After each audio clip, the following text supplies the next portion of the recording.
अजून एक स्थगन आम्ही मांडला होता। एक महत्त्वाचा विषय या देशात घडलेला आहे।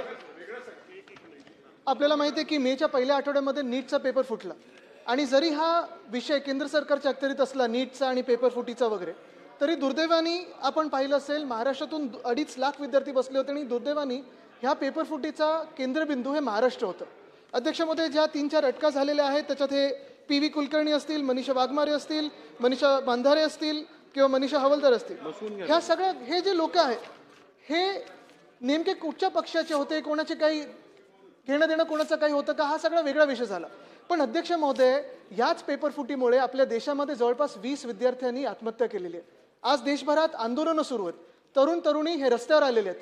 अध्यक्ष महोदय, आमची अपेक्षा हीच आहे की मुख्यमंत्री महोदयांनी, त्यांच्याकडे गृह खातं पण आहे, जसं MPSCचा कधी पेपर फुटतो, 2 वर्षापूर्वी 24 मध्ये पण नीटचा पेपर फुटी झाली होती, यावर्षी नीटची पेपर फुटी झाली, जसं मी सांगितलं दुर्दैवाने महाराष्ट्रात झालेली आहे किंवा केंद्रबिंदू महाराष्ट्रात होतं। आमची अपेक्षा हीच आहे की मुख्यमंत्री महोदयांनी याच्यावर चर्चा घ्यावी, अन्यथा याच्यावर निवेदन तरी करावं की पेपर पुढच्या ह्याच्यासाठी फुटी नाही होणार किंवा काय उपाययोजना आपण याच्यावर करणार आहोत की नीट सारखे पेपर फुटणार नाहीत महाराष्ट्रातून, हे काय उपाययोजना करणार ते आम्हाला जाणून घ्यायचं आहे। तर आपण तसे निर्देश द्यावे, शासनाने नोंद घ्यावी।